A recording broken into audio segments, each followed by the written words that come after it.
सभी साथियों को नमस्कार। कैसे हैं आप लोग? अच्छे होंगे, मस्त होंगे, स्वस्थ होंगे और अपनी तैयारी उसको निरंतर जारी रख रहे होंगे। एक बार फिर सभी साथियों को नमस्कार। स्वागत है आपका आपके अपने परिवार में, नेवरी परिवार में। और स्वागत करने के लिए तैयार आपका होस्ट, दोस्त, बड़ा भाई, जो भी आप माने, विजेंद्र सिंह नेवरी। तो साथियों, अपने राजस्थान में पशुधन पढ़ रहे हैं और पशुधन में अपन ने चर्चा की।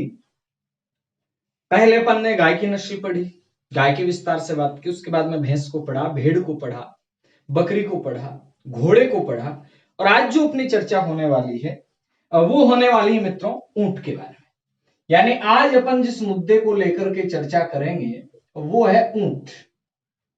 अब ऊंट की कौन सी नस्ल है, ऊंट से संबंधित कौन कौन से तथ्य हैं, इन सभी को अपन करने वाले हैं। एक बार आपसे विशेष निवेदन है, पहली बार अगर आप चैनल पर विजिट कर रहे हैं तो सब्सक्राइब कर लीजिए और अगर आप वीडियो देख ही रहे हैं कई दिनों से तो शेयर कर दीजिए। आपको बताइए क्या करना है और वीडियो को लाइक कर दें, कमेंट कर दें। आप देखिए साथियों, ऊंट से पहले अपन नस्ल के प्रश्न बनाए, फिर इसके फैक्ट हैं, इनको अपन देखेंगे। सारे ऊंट के फैक्ट जितने भी परीक्षा में पूछे जाते हैं सभी के अपन लोग चर्चा करेंगे। पहली बात, ऊंट की नस्ल कौन कौन सी। साथियों गौर करना, एक नंबर पे मैं बात करता हूं, राजस्थान में जो ऊंट है वो है जैसलमेरी। ज्यादा कोई लंबी चौड़ी कहानियां नहीं है। जैसलमेरी से इतना ही याद रखना है कि ये सवारी के लिए, सवारी व दौड़ के लिए प्रसिद्ध। यानी जैसलमेरी जो ऊंट है ये किस काम के लिए प्रसिद्ध है? सवारी के लिए और साथ में किसके लिए? दौड़ के लिए। अब आप कहोगे जैसलमेरी पाया कहां जाता है? तो भाई साहब जैसलमेर में पाया जाएगा। अब जैसलमेरी तो नस्ल किसकी थी? भेड़ की भी थी ना।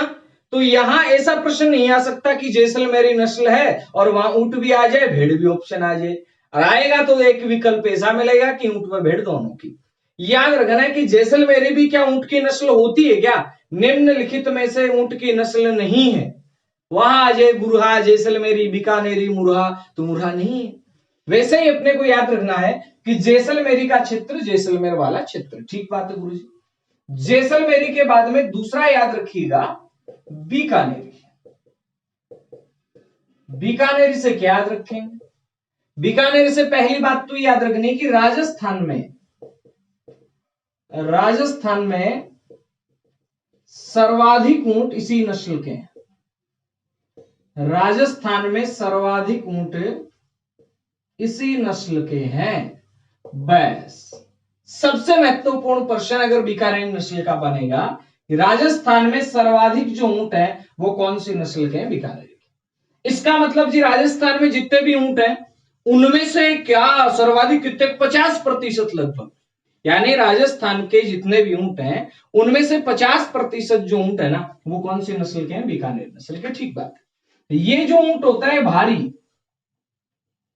ऊंट होता है और भारी से ही याद रखना ये ऊंट क्या काम आता है? भार ढोने, गाड़ी चलाने, हल चलाने। राजस्थान में सबसे ज्यादा यही है, ये इन तीनों कामों में आता है। भार ढोने के काम में भी आता है, गाड़ी चलाने के काम में आता है, हल चलाने के काम में भी आता है। ठीक है। उसके बाद मित्रों याद रखिएगा एक ऊंट आता है गोमट। ये प्रश्न आ सकता है कि गोमट किसकी नस्ल है, किसकी नस्ल नहीं है। तो याद रखेंगे गोमट जो है ये किसकी नस्ल है? ये अपने ऊंट की नस्ल है। गोमट पाई कहां जाती है? तो अपना उत्तर बनेगा जी गोमट फलोदी क्षेत्र में पाई जाती है। फलोदी है कहां पे मित्रों? तो याद रखिएगा फलोदी जोधपुर में। फलोदी कहां पे? जोधपुर। गोमट से प्रश्न क्या बनेगा? ये किसके लिए जाना जाता है जी? ये सवारी के लिए जाना जाता है। चलो ठीक बात। उसके बाद में मित्रों एक आता है नाचना। अब नाचे जो ऊंट तो के हुए सोनो हुए, सुंदर हुए, वो ही नाचे। तो याद रखूंगा कि ये जो ऊंट है ये सुंदर नस्ल। अब सुंदर नस्ल है तो ऐसा तो बात नहीं सुंदर है बिल्कुल तो इसको लगा दो ऊंट गाड़े में, है नहीं लगाएंगे। यानी वो क्या कह रहे डोल गेल पंचोड़ हुए, है ना। तो जी को जे को डोल बया का पंचोड़, तो वो सुंदर है। सुंदर है इसका मतलब याद रखेंगे ये जो है ये किस किस के काम में आएगा, ये सवारी करने के काम में आते हैं। ऊंट के ऊपर बैठ के और बढ़िया ढंग से है। उसके बाद में ये दौड़, सवारी व दौड़ में काम। कौन सा ऊंट जी? नाचना। अब प्रश्न बनेगा गुरु जी सुंदर है, सवारी के काम में आता है, दौड़ में काम में आता है, तो ये पाया कहां जाता है? मित्रों ये पाया जाता है जैसलमेर में। नाचना ऊंट कहां पाया जाता है? जैसलमेर में। जैसलमेर का नाचना गांव है, मरुस्थल के प्रसार के लिए भी जाना जाता है। और मित्रों अगली बात, बीएसएफ के जो जवान हैं, बीएसएफ के जवानों का ऊंट भी इसी ऊंट को कहते हैं। यानी जो बॉर्डर सिक्योरिटी फोर्स अपना, उसके जवान जो ऊंट रखते हैं वो भी कौन सा ऊंट होता है? वो भी आपका ये नाचना ऊंट ही होता है। तो याद रखेंगे सुंदर नस्ल है, सवारी के लिए प्रसिद्ध है, दौड़ में काम में आता है, साथ में जैसलमेर के क्षेत्र में पाया जाता है, और बीएसएफ के जवानों का ऊंट इस ऊंट को कहा जाता है। याद कौन रखो की? सुंदर है, सुंदर है तो नाचेगो तो नाचना गांव में है, नाचना गांव कटे जैसलमेर में, पूरा जैसलमेर में। सुंदर है तो बीएसएफ का जवान है, बेबी है भाई मैं तो बीएसएफ के जवानों का ऊंट। इसमें कोई ट्रिक नहीं है क्योंकि बच गए ट्रिक सारी नस्लों में देख ली, यहां वैसे याद कर लो है लेकिन ज्यादा कोई काम की नहीं। तो याद रखेंगे जैसलमेरी ऊंट की, बीकानेरी ऊंट की, गोमट ऊंट की और नाचना ऊंट की। इसके अलावा और भी है, जैसे जोधपुरी भी ऊंट की, सिंधी भी ऊंट की है, कच्छी भी ऊंट की है, अलवरी भी ऊंट की है, गुरहा भी ऊंट की है, केसपाल भी ऊंट की है। अभी लिख दूंगा मैं, इसका आप स्क्रीनशॉट ले लीजिए ना, उसके बाद अपन आगे चलते हैं। शाबाश, चल पाए आगे? हाँ जी चलते हैं। अब साथियों देखिएगा जैसलमेरी सवारी दौड़ के लिए प्रसिद्ध है, बीकानेरी राजस्थान में सर्वाधिक ऊंट इसी नस्ल के पाए जाते हैं, गोमट है ये फलोदी जोधपुर में सवारी के लिए प्रसिद्ध है, नाचना है जैसलमेर के अंदर सुंदर नस्ल है और ये आपका सवारी के अंदर काम में आता है, और बीएसएफ के जवानों द्वारा भी इस ऊंट को काम में लिया जाता है। उसके बाद और क्या प्रश्न बनेंगे जी? एक बार रिपीट कर देता हूं मैं, ऊंट की कौन कौन सी नस्ल है? जैसलमेरी ऊंट की नस्ल है, जैसलमेरी के साथ अपन ने देखा बीकानेरी ऊंट की नस्ल है, ये शहरों के नाम ही है ना। उसके बाद अपन ने अलग से जो आएंगे वो मैं यहां लिख देता हूं, जैसे नाचना ऊंट की नस्ल है, जैसे गोमट ऊंट की नस्ल है। अब अलवर में पाई जाती है तो अलवरी भी ऊंट की नस्ल है। सिंध क्षेत्र में पाई जाने वाली जो नस्ल है वो कौन सी? सिंधी है। जोधपुर में पाई जाने वाली कौन सी है? जोधपुरी है। कोई दिक्कत ही नहीं है ना भाई। जैसलमेर में पाई जाने वाली जैसलमेरी, बीकानेर में पाई जाने वाली बीकानेरी, अलवर में पाई जाने वाली अलवरी, और सिंध में पाई जाने वाली सिंधी, जोधपुर में पाई जाने वाली जोधपुरी। अब अलग नाम नाचना, गोमट, कच्छी, कच्छी कच्छ क्षेत्र से जो ऊंट है वो कच्छी है। उसके बाद में गुरहा, गुरहा, और उसके साथ याद रखिएगा केसपाल। साथियों ये नस्ल इंपॉर्टेंट है। मैं क्यों कह रहा हूं इंपॉर्टेंट है? क्योंकि आपा ले दे के 4 नस्ल पढ़ा, गोमठ नाचना है तो याद कर लें, जैसलमेर बीकानेरी है। अब इसके साथ और भी है, सिंधी भी आ गया आपके नाम सामने, कच्छी भी आ गया। ईमानदारी से बताना कि गुरहा और केसपाल अब से पहले किस किस को आ रहा था? गुरहा और केसपाल के बारे में किसको पता था? नहीं पता था, क्योंकि बाई चांस ऐसे प्रश्न आते हैं और बाई चांस आ जाएंगे तभी अपना तो काम बन जाएगा। भाई अपन ने ऊंट को सारा पढ़ लिया, पशुधन सारा पढ़ लिया अपन ने, और वहां प्रश्न आ गया गुरहा से, हो गया अपना तो काम, बन गया काम। सारा पशुधन पढ़ा, 2 क्लास लगाई, 3 लगाई, सारा माथा फोड़ी की, प्रश्न आ गया गुरहा किसके नस्ल, अपने को पता नहीं, तो क्या मतलब निकला? तो याद रखिएगा मित्रों, नाचना, गोमट, कच्छी, गुरहा, केसपाल, कच्छी, गुरहा, केसपाल। गुरहा ये मुरहा नहीं है, मुरहा भैंस की नस्ल है। तो एक बार फिर रिपीट कर लेते हैं, जैसलमेरी, बीकानेरी, अलवरी, सिंधी, जोधपुरी, नाचना, गोमट, कच्छी, गुरहा, केसपाल। अलवरी से एक प्रश्न आता है, अलवरी जो है इस ऊंट का जो कद होता है वो छोटा होता है, यानी कौन सा ऊंट है जो छोटे कद का होता है? तो अलवरी है, ये छोटे कद का ऊंट होता है। मिटा दो इसको, मैं चलते हैं फिर आगे। अब आपके प्रश्न कई आ रहे होंगे दिमाग में कि गुरुजी ऊंट को राज्य पशु का दर्जा कब दिया गया, ऊंट का देवता कौन है, ऊंट की देवती कौन है, सारे प्रश्न करेंगे, चिंता मत करो। चलो आगे, मिटा दूं? मिटा देते, हाँ मिटा दूंगे, मिटा देते। तो ये आ गया जी आपकी ऊंट की नस्ल। अब मित्रों ऊंट की नस्ल के बाद में अपन बात करें कि गुरुजी ऊंट जो है वो अपना राज्य पशु है, ठीक बात है, यानी ऊंट है ये अपना क्या है जी, ये अपना राज्य पशु। आप कहेंगे राज्य पशु तो चिंकारा भी है, बिल्कुल चिंकारा भी है, लेकिन ऊंट को पालतू पशुओं में राज्य पशु का दर्जा दिया गया है। याद रखना है कि वन्य जीवों में अपना पालतू जो राज्य पशु है वो कौन है, चिंकारा, और पालतू जो पशु हैं उनमें जो अपना राज्य पशु है वो कौन सा मित्रों, तो याद रखिएगा ऊंट। चलो ठीक बात है। अब अगली बात आती है साथियों कि राज्य पशु का दर्जा ये कब दिया जाता है। गौर करेंगे मेरी बात पे, दो चीजें हैं, एक तो होती है घोषणा और एक होती है अधिसूचना। मित्रों गौर कीजिएगा, अगर आपसे प्रश्न पूछा जाता है कि ऊंट को राज्य पशु का दर्जा देने की घोषणा कब की जाती है, तो घोषणा की जाती है 30 जून 2014 और अधिसूचना जो जारी की जाती है वो जारी की जाती है मित्रों 19 सितंबर 2014। याद रहेगा इतना, घोषणा कब की जाती है 30 जून 2014 और अधिसूचना कब जारी की जाती है 19 सितंबर 2014।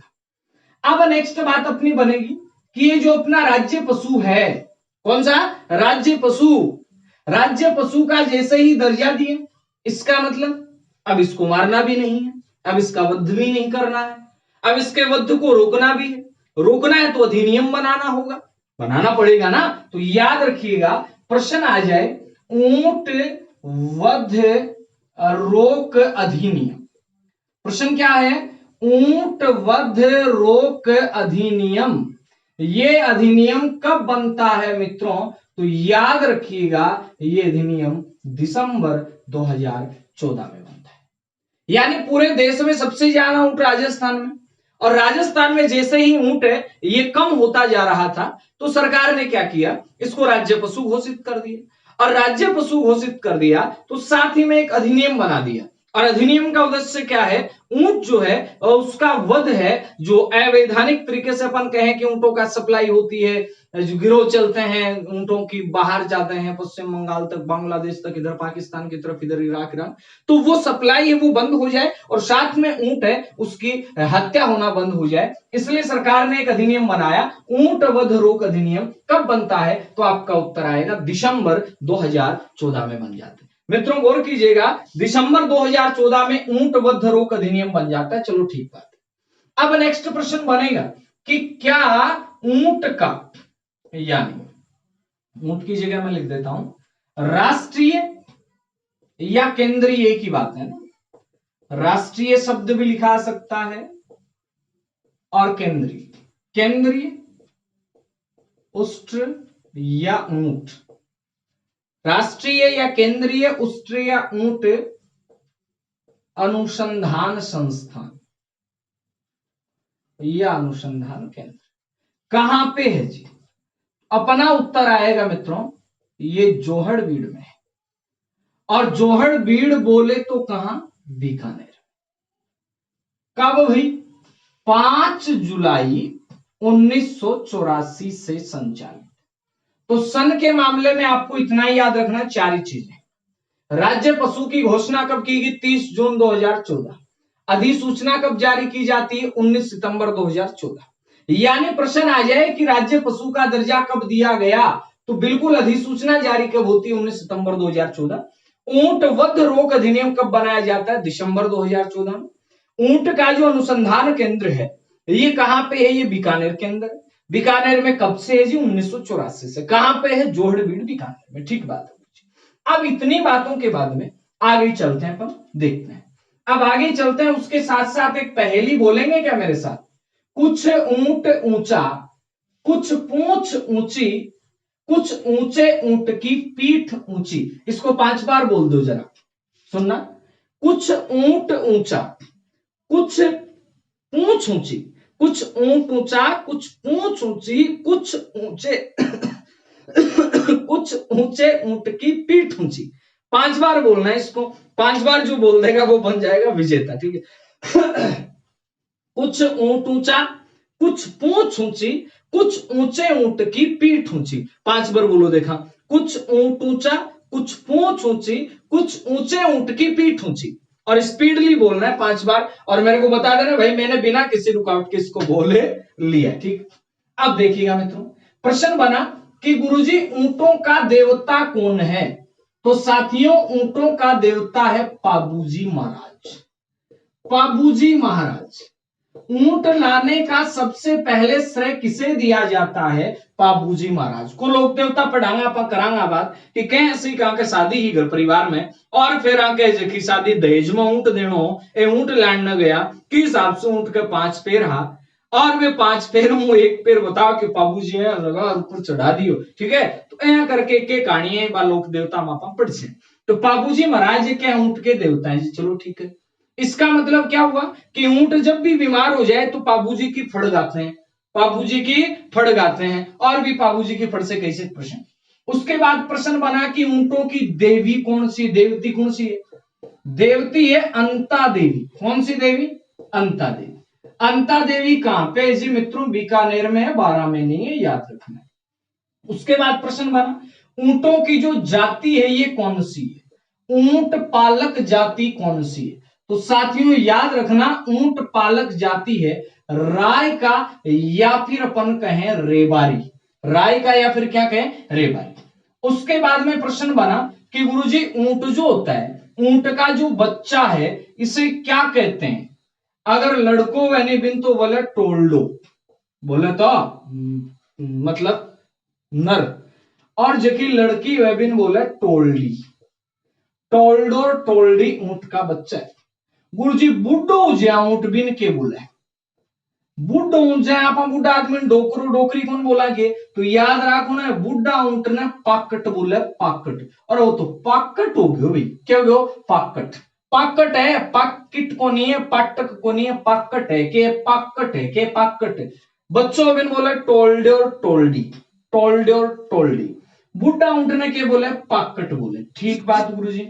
ऊंटा को जो झुंड हुए भी, झुंडने के बोले कारवा, या फिर इन बोला टोलो। ले भाई ऊंटा को टोलो आ रहे, टोलो। ठीक है, तो याद रखो अड़े अड़े हुए अड़े ऐसा करके रहे सी हुए नहीं अड़े, ऊंटा को टोलो। ठीक है, झुंड है इन कारवो बोले या फिर टोलो बोले। ठीक बात है। और ये टोला के साथ याद रखना है, टोले के साथ जो व्यक्ति चलता है ना, टोले के साथ जो व्यक्ति चलता है इस व्यक्ति को कहते हैं कतरिया, यानी वहां का आपको बाल बूढ़ काटबो करे तो कतरिया। याद रखना कि टोला के साथ जो आदमी जाए बिन के बोले कतरियो। एक बार याद करोगा, ऊंटा को देवता फटाफट बोलो पाबूजी महाराज है। ऊंटा की देवी कौन है? अंता देवी है। जाति कौन है? राय का है, रेबारी है। ऊंटा को टाबर के हुआ टोल्डे टोल्डी, और ऊंटा को के हुआ बुड्ढो ऊंट हुआ, पाकट हुआ, झुंड न बोले कारु है टोलो, और टोला के साथ जो आदमी जाए बिन बोले कतरियो के बोले है, कतरियो के बोले है, कतरियो बोले। तो ए ऊंटा की आप और बात करी तो फटाफट एक बार रिपीट कर लो, देवता पाबूजी महाराज बोलो पाबूजी महाराज की जय हो, जय बोल दो देखा। तो ऊंटा को देवता पाबूजी महाराज, ऊंटा की देवी अंता देवी, जाति राय कार, बच्चों टोल्डे टोल्डी, बुड्ढा न बोले पाकट, झुंडे जगो कारवा टोलो, और टोला के साथ चला बिन बोले कतरियो के बोले भाई कतरियो। ठीक बात गुरुजी। अब और याद रखना है, ऊंट को आभूषण है, वो आभूषण कौन सा है भाई? तो याद रखना है ऊंट को आभूषण है गोरबंद के, वह गोरबंद। प्रश्न बनो सीधो सीधो कि ऊंट को आभूषण के वह गोरबंद। मारो गोरबंद नखराड़ो गीत भी है नहीं, पढ़ से आप गा भी से नहीं। गोरबंद है जो के ऊंट को आभूषण है, पैरों कटे जावे गले में। कहां पहना जाता है भाई? गले में। इसके अलावा और के वजह और देखो याद रखोगा, ऊंट के ऊपर बैठवा को जुगाड़ विभिन्न बोला काठी के बोले काठी, और एक है पिलान के वह पिलान। काठी पिलान ए पीठ पर है, कठे है पीठ पर रखा जाए। ठीक बात है गुरु जी। एक काठी के नीचे कपड़ियों लगाए जाए। ठीक है, गुदड़ी बोल दे बैंत बिना पा, जिन बोले मेल खुरी। प्रश्न बोले मेल खुरी है आके, अब वो मेल कुचरबा खतरे मान लो भाई, मेल खोरो अलग आवे, एक मेल ने उतारण को आपने भी, तो आपने याद रखना मेल खुरी है आके गुदड़ी एक तरीका। ठीक है, एक पीठ पर रखने की। ठीक बात गुरुजी। अब जय आप पिलान रखियो, पिलान रख दियो, पिलान रखे बाद में बिन खींचबा खतर भी चाहे ना, बिन बोले तंग के बोले तंग पटियो। तंग और पटियो, यानी तंगड़ पटियो बोले आकर सीधी भाषा में क्या बोले, तंगड़ पटियो, ठीक है। और एक गोडा पर आभूषण बांधे बिन बोले गोडियो, के बोले गोडियो। ऊंट का जगह अगला पग हुआ पाके गोडा पर बांध दियो जाए बिन बोले गोडियो। ऊंट चालाना बाजबो करे चालबो करे बढ़िया लगे सुंदर। ऊंट को गोडियो ओ गठे पेरो जा भाई पैर में, कट पेरो जा पैर। बिग बाद में याद रखना एक वह परचणी, के वह परचणी, यानी ऊंट के पूंछ के निचोर एक हुए जेवड़ो सोक मोटो सारो भी पिलाण न डांटवा खातर कि पिलाण आगे नहीं चलो जाए, ठीक है। तो परचणी हुए आ कठे बांधी जे भाई आ पूंछ के नीचे बांधी जे, ठीक है। फिर गुरुजी फिर याद रखना नकेल, याद रखना है नकेल। आ नकेल नाक में गाली जाए अठे हुए गिरबाण, के वह गिरबाण। वो लकड़ी को डंडियों गालो जाए बिन बोले गिरबाण, के बोले गिरबाण। याद रखना नकेल और गिरबाण ये दोनों कठ्या का साधन है, ये नाक का साधन है। कठ्या का है, नाक का। तो गोरबंद है, काठी है, पिलाण है, मेलखुरी है, तंग पट्टियो है, गोडियो है, परचणी है, नकेल है, गिरबाण है, एक क्या का है, ये ऊंट का है। याद रखिए। आभूषण गुण से गोरबंद गला में, काठी पिलाण पीठ पर, मेलखुरी गुदड़ी न बोले, तंगड़ पटियो कसमान चाहे, गोडियो पघा कमाइन पेरा कमाइन, ठीक है। परचणी पूंछ के नीचे, नकेल हुए गिरबाण हुए अनाक कमाइन, ए ऊंट के संबंधित आभूषण को पहना हुए, ठीक बात गुरुजी। और एक मोरखो है, क्या है मोरखो, वो लिख दूं मैं। मोरखा है ये कहा, ये मुख पर, यानी ऊंट का मुख ऊपर लगाया जाए वो एक तंगड़ पटियो सो बिन बोले मोरखो, के बोले मोरखो। तो याद रखना मोरखा कहां पहना जाता है, मुख पर पहना जाता है। मोरखा कहां, मुख पर। मिटा दूं के, अरे मिटा दूंगे, मिटा दो गुरुजी, मिटा दोगे, शाबाश। लो थे के दियोर में मिटा दियो, एक बार रिपीट कर लो देखा। गोरबंद आभूषण है, काठी पिलाण है, मेलखुरी है, गुदड़ी है, तंगड़ पटियो, गोडियो, परचणी, नकेल, गिरबाण और गोरखो, मोरखो, गोरखो नहीं मोरखो, मुख के ऊपर, ठीक है। उसके बाद में क्या क्या प्रश्न बनेंगे जी, सुनिए। प्रश्न बनेगा अपना कि ऊंट जो है ना, इस ऊंट की सफारी कहां की प्रसिद्ध है, मैं लिख दूं केमल सफारी, केमल सफारी ये कहां की प्रसिद्ध है, नीलोपेन थ्रोदिको बंधन है, केमल सफारी ये कहां की प्रसिद्ध है मित्रों, याद रखेंगे समगांव। समगांव कहां आप जानते हैं, जैसलमेर के अंदर, ठीक है। उसके बाद में मित्रों केमल मेन, केमल मेन किसे कहते हैं, ये कहते हैं अशोक टांक को, वाटरमैन कहते हैं राजेंद्र टांक को, ट्री मैन कहते हैं काकापुरी को, मंकी मैन कहते हैं जानकी लाल बांड को, किसे कहते हैं जानकी लाल बांड को। हॉर्समैन किसे कहते हैं, कर्नल जेम्स टोड को, घोड़े वाला बाबा। उसके बाद में बर्डमैन किसे कहते हैं, सलीम अली को, पक्षियों के ऊपर काम किया था सलीम। टाइगर मैन किसे कहते हैं, कैलाश सांकला। वैसे ही केमल मैन याद रखेंगे अशोक टांक। उसके बाद में केमल बैंड, यानी वो बैंड है वो तो बहुत प्रसिद्ध बैंड है। केमल बैंड कौन सी फोर्स का है, बीएसएफ का। कौन सी फोर्स का, बीएसएफ का। उसके बाद में केमल डेयरी, यानी ऊंटनिया को दूध है वो कटे हुए वो बीकानेर में। गुरुजी ऊंटनी को दूध भी काम में आवे के, बड़ो काम में आवे। ऊंटनी को दूध तो मधुमेह रोग है, प्लीहा रोग है, और सुप्रीम कोर्ट भी आपका एक निर्णय का मायने, सुप्रीम कोर्ट में को मामलो चल रहे हो बिका मायना बात कही कि ऊंटनी को जो को दूध है वो मानव के लिए बहुत लाभदायक। अब मन बताओ ऊंटनी का दूध को दही जम सके कि कौन जमे, आप भैंस का दूध को, गाय का दूध को, बकरी का दूध को दही बना लिया, ऊंटनी का दूध को दही कौन बने, क्यों कौन बने, इसलिए कौन बने क्योंकि ऊंटनी का दूध में कैल्शियम मुक्त अवस्था में हुए, यानी ऊंटनी के दूध में कैल्शियम जो होता है वो मुक्त अवस्था में फ्री पोजीशन में रहता है कैल्शियम, इसलिए ऊंटनी के दूध में दूध से क्या नहीं बनता, दही नहीं बनता है। तो याद रखेंगे केमल डेयरी कहां पे है, केमल डेयरी जी बीकानेर में, ठीक बात है मित्रों। केमल सफारी समगांव में, केमल में अशोक टांग, केमल बैंड बीएसएफ में, केमल डेयरी बीकानेर में, ठीक बात। मिटा दूं, मिटा दूं। अब आप आगे चला मित्रों और बात करा कि ऊंट संबंधित और कौन कौन सी बात है, तथ्य है आप बात कर ले। ऊंट की खाल पर, की पर भाई, ऊंट की खाल पर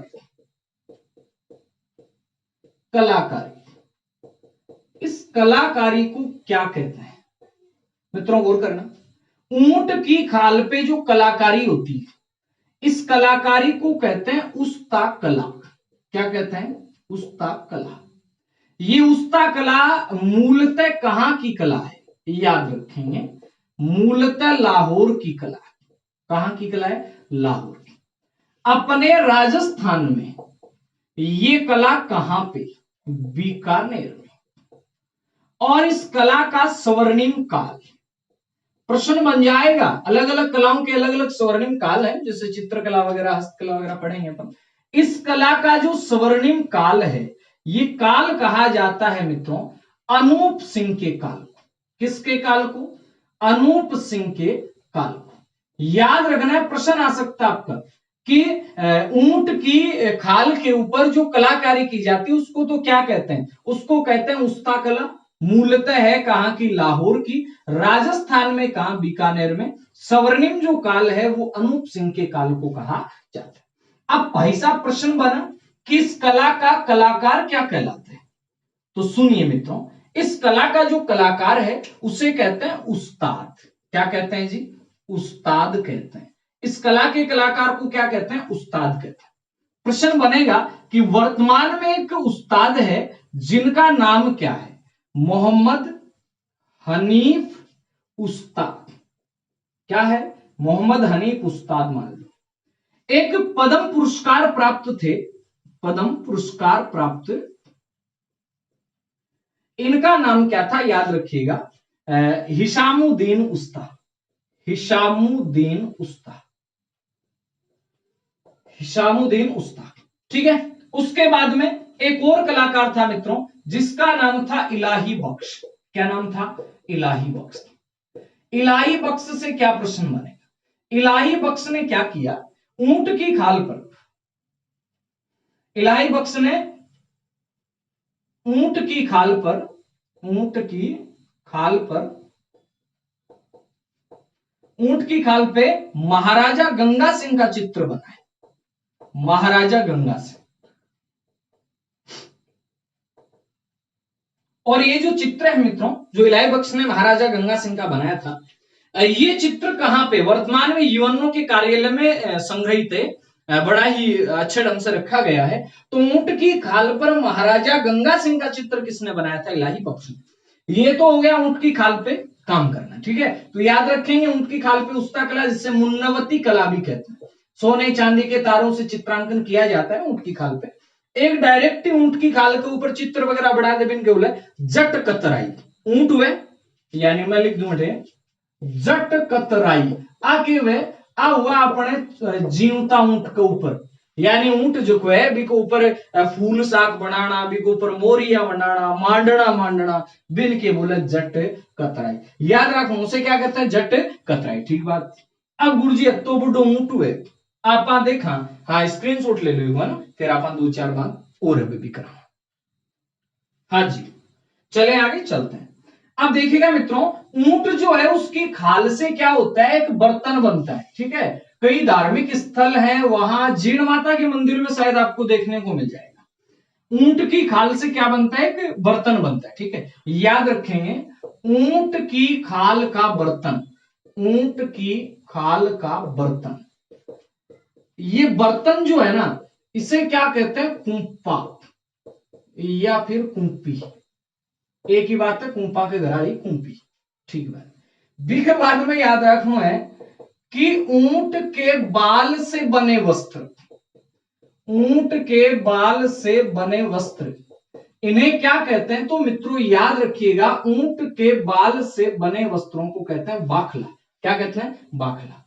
ऊंट की कुर्बानी, ऊंट की कुर्बानी ये कहां दी जाती थी? अब तो जैसे लगभग बंदी है, बलि दी जाती थी मुबारक महल टोंक में, यानी सबसे बड़ा जो पशु है मुबारक महल टोंक में इसकी क्या दी जाती थी? कुर्बानी या फिर बलि दी जाती थी। ठीक है, ऊंट में रोग कौन सा लगता है गुरुजी? ऊंट में भाई साहब रोग लगता है सर्रा, और सर्रा रोग भी ऊंटों की संख्या में कमी का एक कारण रहा। अब सर्रा रोग लगता है तो मैं यहां प्रश्न बना देता हूं, सर्रा नियंत्रण कार्यक्रम सर्रा नियंत्रण कार्यक्रम। ये कार्यक्रम कब चला? 2010-11 में चला। उसके बाद में एक याद रखेंगे, ऊंट पालक बीमा योजना, ये भी आई कब? 2008-9 में। ठीक है, ये थी ऊंटों की बात। अब प्रश्न आता है कि गुरुजी जया घोड़ा का मायने चेतक हो गया, ऊंटा में भी कोई होगी? बिल्कुल, एक चित्तल नाम को ऊंट, यानी जैसलमेर में राजकुमारी मूमल की आपा कथा सुना। मूमल महेंद्रा की जो प्रेम कथा है कि महेंद्रो पाकिस्तान हुआ तो रात ने शाम की दिन छिपा, ऊंट लेर लगा टांग तगड़िक तगड़िक तगड़िक तगड़ी के और ऊंटा के रात को आतो मिलतो मूमलो और दिन उगे पहले वापस पाकिस्तान में, वर्तमान पाकिस्तान वाला जो क्षेत्र था वहां चला जाता। ठीक है, तो वो चितल नाम का ऊंट था, बड़ा ही मतलब स्पीड से आता था। कहानियां जब पढ़ते हैं तो बड़ा ही आनंद आता है इसी कहानियों में, तो याद रखेंगे। उसके बाद कोई विशेष बात है नहीं, तो फटाफट से एक बार ऊंट की खाल का बर्तन कूपा या कूपी, ऊंट के बाल से बने वस्त्रों को बाखला कहते हैं। ऊंट की कुर्बानी बलि मुबारक महल टोंक में दी जाती है। रोग सर्रा है, सर्रा रोग नियंत्रण कार्यक्रम 10-11 में। और याद रखना ऊंट पालक बीमा योजना 2008-9 में। थाने एक बोलनी है कि पहली याद रखनी है, कुछ ऊंट ऊंचा, कुछ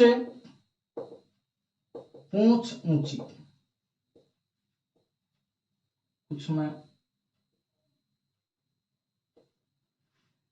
कुछ ऊंट ऊंचा, कुछ पूंछ ऊंची, कुछ ऊंचे ऊंट की